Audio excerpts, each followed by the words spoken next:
Assalamualaikum warahmatullahi wabarakatuh. Waalaikumsalam warahmatullahi wabarakatuh. Alhamdulillahi rabbil alamin. Wa bihi nasta'inu ala umuri dunya waddin. Asyhadu an la ilaha illallah wahdahu la syarika lahu. Wa asyhadu anna Muhammadan abduhu wa rasuluhu alladzi la nabiyya ba'dahu. Allahumma shalli ala sayyidina Muhammad wa ala alihi wa sahbihi ajma'in. Hadratul muhtaramin yang sama kita takzim muliakan, hadir pada malam hari ini guru-guru kita, guru-guru saya, wabil khusus ada Ustaz Yazid. Kita doakan beliau selalu sehat walafiat, banyak umur. Juga ada ustaz-ustaz yang sangat besar namanya di Mencirim ini. Ada Ustaz Hendro, ada Ustaz Jul dan usaha yang lainnya yang tidak bisa saya sebutkan satu persatu karena dari awal tadi saya pun sudah bingung. Ustadz Humaini tukang ruqyah duduk di teras berkain katun. Malamnya acara katanya takjiah, tapi ku tengok kayak bebalas pantun. Tapi yang penting intinya kita malam ini takjiah. Dalam kitab At-Tazkirah Imam Samsuddin Al-Qurtubi melanjutkan daripada Ustaz Sahriyawan Saragi tadi, ketika sudah masuk ke dalam kubur ada dua yang akan terjadi kepada mayit. Yang pertama nikmat kubur, yang kedua adalah azab kubur.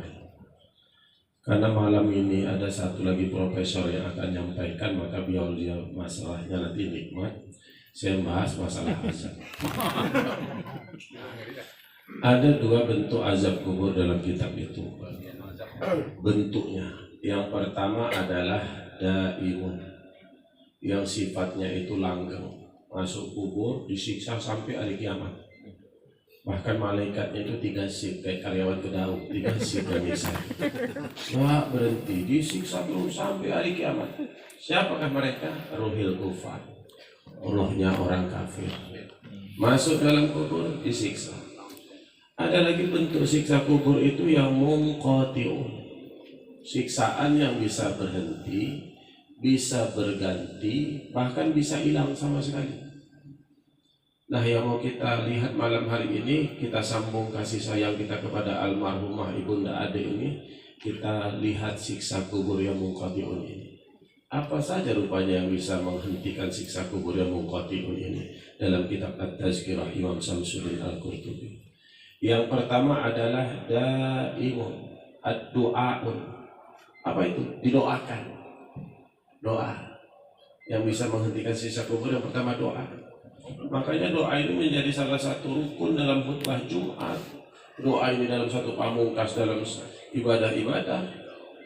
Doa terserah mau pakai bahasa apa, doakan. Kalau pakai bahasa mendiling tahu, malaikat tahu bahasa mendiling. Karena kalau malaikat nggak bisa bahasa mendiling, ini ada orang mendiling nyeritain mertuanya nggak dicatat sama malaikat. Mau pakai bahasa Jawa silahkan pakai bahasa Jawa. Yang penting doa, doakan. Jangan pernah nggak doakan. Sampai-sampai khutbah Jumat itu dan khutbah itu doa itu masuk rukun. Makanya kalau ada khotib turun dari mimbar disalamin orang. Karena dia udah doakan orang tua kita di atas mimbar. Makanya ibu-ibu nanti, bapak-bapak, kalau Ramadan Idul Fitri nanti sholat jangan pulang kalau belum doa. Jangan pulang. Khotib di atas Allahumma firil mu'minina wal mu'minat, didoakannya orang tua kita yang udah meninggal, awak pulang. Ya awak aminkan. Kan ngejek khotib. Dia doa.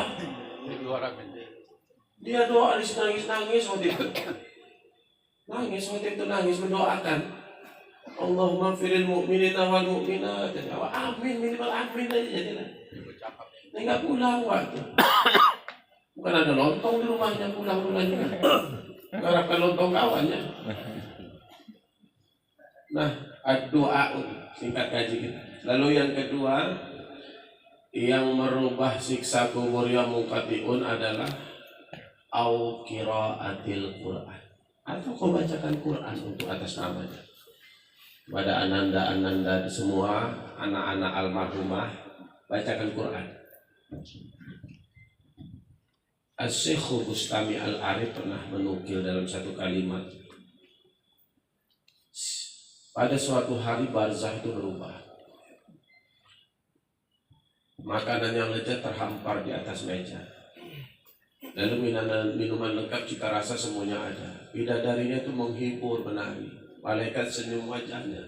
Lalu ahli barzah ini bingung, heran.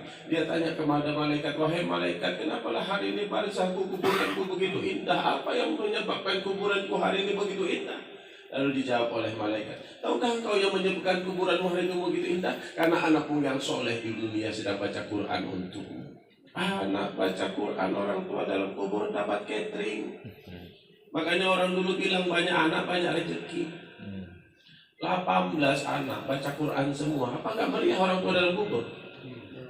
Ini anak cuma 2. Maghrib satu naik odong-odong, satu main pusar. Lembam lah mak di dalam kubur. Tambah Malik.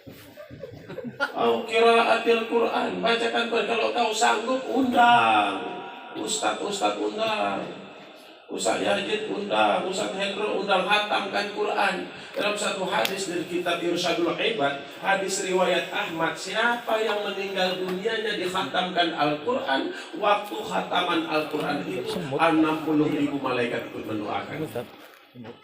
Makanya orang dulu sering ketika ada meninggal khatam Quran, ada meninggal khatam Quran. Sekarang kita yang